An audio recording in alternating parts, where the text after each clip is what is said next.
ભૂલ પીઠ જેવી છે સાહેબ, બીજાની દેખાય આપણી નહીં. પ્રભુ એટલું આપજો, કુટુંબ પોષણ થાય.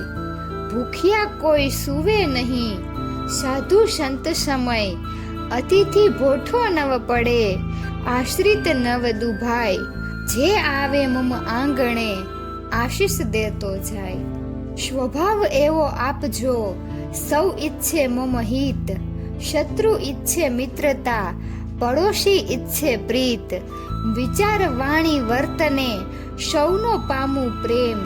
સગા સ્નેહી કે શત્રુનું, ઈચ્છું કુશળ ક્ષેમ. સ્વાદ છોડો તો શરીરને ફાયદો, વિવાદ છોડો તો સંબંધોને ફાયદો. ચિંતા છોડો તો જીવને ફાયદો. સાંભળી લેવાની અને સંભાળી લેવાની કળા જાણનાર જ સફળતા પામે છે. આપણા હૃદય સુધી એ જ પહોંચતા હોય છે જે પોતાના હૃદયથી બોલતા હોય છે.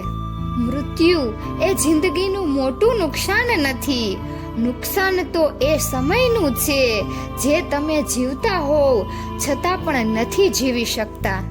પ્રામાણિકતા રાખવી એ કોઈ ઉપર ઉપકાર નથી, પણ પોતાના હિતની એક શ્રેષ્ઠ વિચારધારા છે.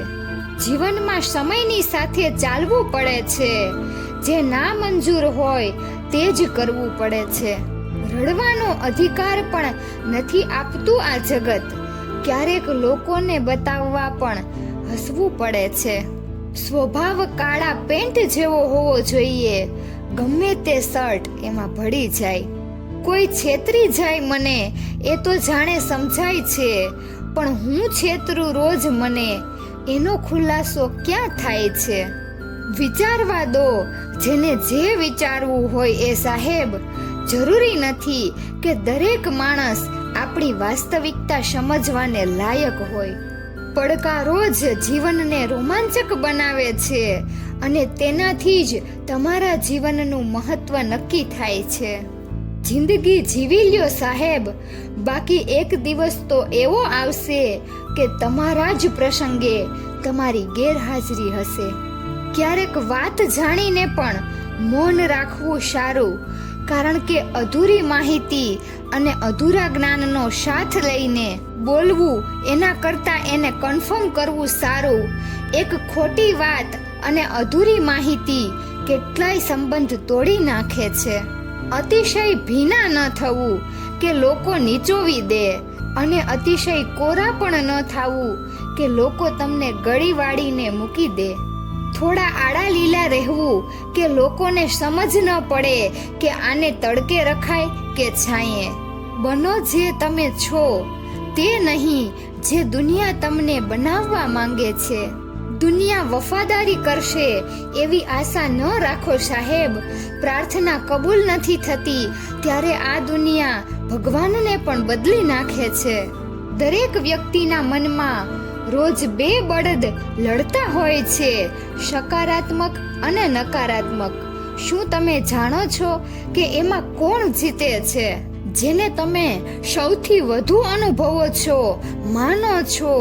સકારાત્મક વિચારો અને તમારા જીવનને સકારાત્મક બનાવો. સંબંધ અને સંપત્તિ મુઠ્ઠી ભરો તો રેતી છે, અને જો વાવતા રહો તો ખેતી છે.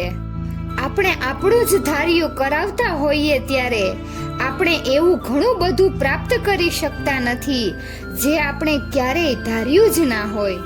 વિરોધ વધારે હોય ત્યારે સમજવું કે એ લોકો કાં તો તમને માપી નથી શકતા, કાં તો તમને આંબી નથી શકતા. જીવન એ ફૂલોની પથારી હોવાની સાથે કાંટાળો માર્ગ પણ છે. તમે ફૂલોની પથારી પર સૂવા માંગતા હોવ તો તમારે સૌ પ્રથમ તો કાંટાળા માર્ગ પર સુરક્ષિત રીતે ચાલતા શીખવું જોઈએ. માન હોય ત્યાં પગ મૂકજો સાહેબ. અભિમાન તો અહીંયા દરેકને છે.